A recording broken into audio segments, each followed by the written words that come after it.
Hey guys, it's Sketch Thanks for tuning in again. And today we're going to go through some labeling techniques and styles, just so if something's not completely clear as to what it is, we'll be able to convey that to the client. So, right, here we go. So the first thing we're going to go through is just sort of our labeling styles, or like our arrows or our lines. So I'll start off with this sort of indicator light here. This is a sketch that I did previously just in preparation for this video. So this light is just to indicate that it's on like you would on a normal kettle. So I'm just going to do a squiggly line here, and then we want a real nice, clean, thin arrow. And then there is a kind of typographical style that is usually in sort of these product design sketches. So 9 times out of 10 they're always capitalized rather than a little sort of uncapitalized, just so that you're not squiggling it down, and it doesn't, you want it to look neat and clear, and obviously everyone can read stuff when it's capitalized. So I don't know, we'll call this sort of a indicator light. And the thing is with the kind of product designy kind of typography is that it's always capitalized, and it's kind of like a weird kind of stretch sort of lettering. You know, it just kind of works with the style of the drawing because it is kind of loose sketching, and that's kind of the sort of thing that you want to be going for. So if we look at the arrow, it's nice and crisp and sort of low key, and then we've got kind of like a real informal squiggle. And then over here, so because I'm not left-handed, I can't get my squiggle over to this side over here, so I'll turn it upside down, and then we'll go for a sort of something similar over here, and then we'll go for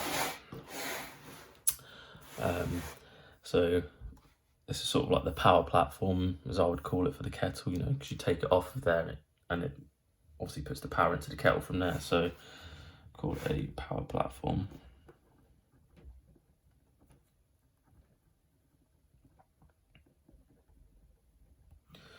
Obviously, doing this sort of typography when you're sketching is real. Just practice. Like I write like it normally when doing my notes, it's just an easy way to practice for it.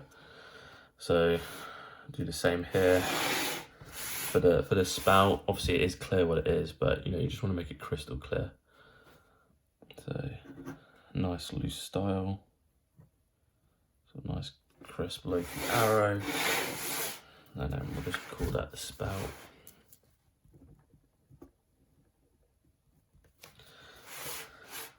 Right, so that's kind of like your go-to in terms of just labeling.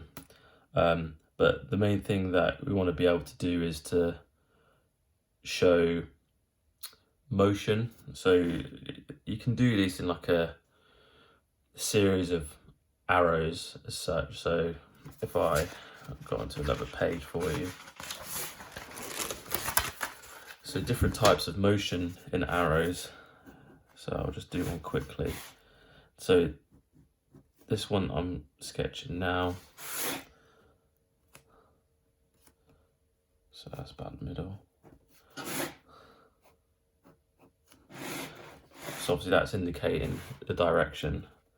Then what we want to do after that is do like another kind of rectangle underneath, which kind of shows that it's moving or it can be moved. And unfortunately my red's run out, so I'm having to go on to a neon pink, which is could be worse. It does look really cool though. So I'm just roughly doing this just to show you guys.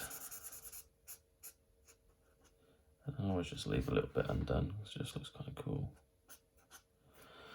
Right, so that's kind of motion, and then you can do the same thing for things wrapping round, or just like so if I did like a sort of in perspective arrow of something that was like a lid tilting, so it'd be like that, and then the arrow would be like that.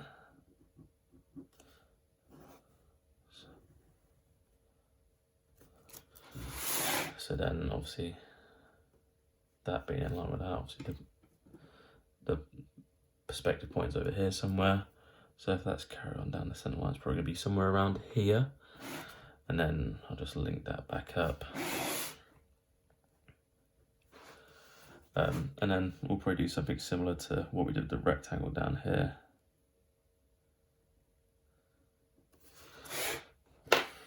So I'll probably just colour this bottom end in here, and then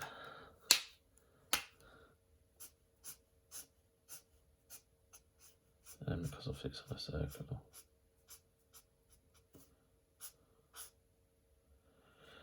Do you want to just create the fact that that's just it is rounded, just, you know, kind of give it some sort of depth, just in terms of showing that kind of light core there.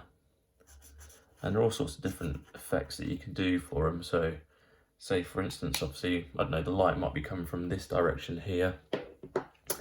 So what you might do is I've got like a kind of Papermate flare here. You might just want to just harden up these edges just to make sure that you're making it explicitly clear that the light is coming from this direction. So just that nice and rough. And then you probably wouldn't do on that one because you can't really see it, but if you do it, does add a bit of depth to it. And then, I don't know, maybe just put like a nice like little shadow underneath it, just to make it explicitly clear that that arrow is actually there. So that's kind of like cool ways just to label motion. So for instance, if we go back to the previous sketch, so I might indicate that, because I've already rendered it, it's difficult to then signify that that might be a little lid that tips up or whatever, but I don't know, we're just going to indicate that this part of the kettle obviously come apart. So we'll do it in pen, just be brave. So we'll just get our basis ready, and then just nice little arrow, nothing too sort of out there. You don't want to take away from the drawing itself. That is the main thing, not the arrows. The arrows are not the main element by any stretch of the imagination. So we've got that there. Then my hot neon pink, bit rubbish that I haven't got my red, but the reds are coming soon. I've got a new red coming, a new load of colours coming.